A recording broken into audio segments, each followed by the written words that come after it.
Hey, so this is the first little lesson, I guess, in the language that I'm making for the imaginary game called imarinari. So the first thing is phonology, and I'm just gonna get straight into it. Phonology is generally represented in this thing, the International Phonetic Alphabet. This will be linked in the description. Um, it has things that are familiar to us, such as pa, nya, ma, la, but it also has things that are very unfamiliar, such as ra, or even sha, different sounds that you can make with your mouth. Some of them are made in English, some of them aren't. For this language, you don't need to know this. All you need to know is that there are two sounds that are not in standard English, standard American English, that is. And here are the consonant sounds, right? So we've got ma, na, ta, sa, ya, and ka for the ones that are in English, but the ones that are not in English are ra and ra. So I will go over those. First, I'll go over the regular ones though. K, ka, anything with a regular K, car, right? Ma sound, Monday. Na is any N sound, night. The R. Okay, so this is like a Spanish R in a way. If you're taking Spanish in school, you should know how to do this. But basically, if you don't, water. Say water very slowly. Water. Water. You feel that like that liquid like duh or like not tuh sound, but like ra sound coming through.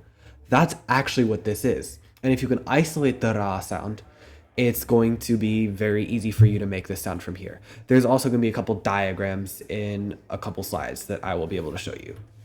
This is the ra sound in this language. And so it's like ghurfa in Arabic, or if you're taking French, français, the word in French, français, like the name of the language. But if you're not, sort of imagine that you're like gargling water or mouthwash in a way, if you know what I'm trying to describe. And it's kind of like, and that's how you learn to make this sound. There's also a diagram for this in a couple slides. Finishing up with the regular consonants though, sa, anything with an S, sideways. Two examples. T, ta, anything with Tuesday. Not there. It's specifically the t one. And then this J is written as a J, and you might think it's zh or j, but it's not. It's actually ya. And so this is the most common transliteration for this, and it looks better in my opinion. So that's why I'm putting it like this. So anytime it's a J, it's basically going to be treated as a Y, as in the word yesterday. Okay. So excuse me for that. This is the uvular sound, the ra sound. So the way you pronounce this is, if you look at this diagram, you can kind of see how her tongue goes back. Or this is an animation, but the tongue goes back if you look. R, R. That's what she's saying. She's saying it with a different vowel than ah, but it is the same thing. So yeah, that's that one. Moving on. This is the tapped R. So the tapped R is the same one as Spanish. Obviously, you can just watch the video. It's the most simple out of these sounds to make. And then the other variation of the tapped R that is completely allowed in this language is the rolled R, as in ra, ra.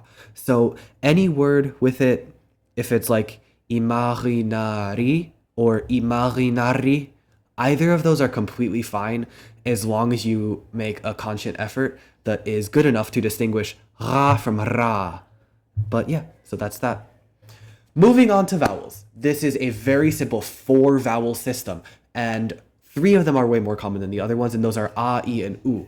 The a is a, the I is e, and the u is u. And then that e looking thing is called a schwan. I'll talk about that in a second. But that's just like always. That makes sense. Something like that. This e, it looks like an I. It's pronounced as the letter E, but this is how you would transliterate it in Spanish. That would be E. So it's E. And then oo, as in like, ooh, that looks good. Something like that. It's oo, which is the U. And then This is the schwa. So the upside down E is the schwa, but this sound that this regular E represents is the schwa. And the schwa makes the sound. Uh. So as in like girl, girl, girl. Something like that. And then, so yeah, all of these sounds are in English, so they should be relatively simple for y'all to figure out. That's it in this video, but all I wanted to mention, other than that, was that this language has no spelling like irregularities, if you will, as in English. So if you see this E sound, it's always going to be Every single sound is always, or every single letter, excuse me, is going to be the one sound that it represents 100% of the time. So it will be very easy to read. But anyway, that's all. Yeah, thank you for watching.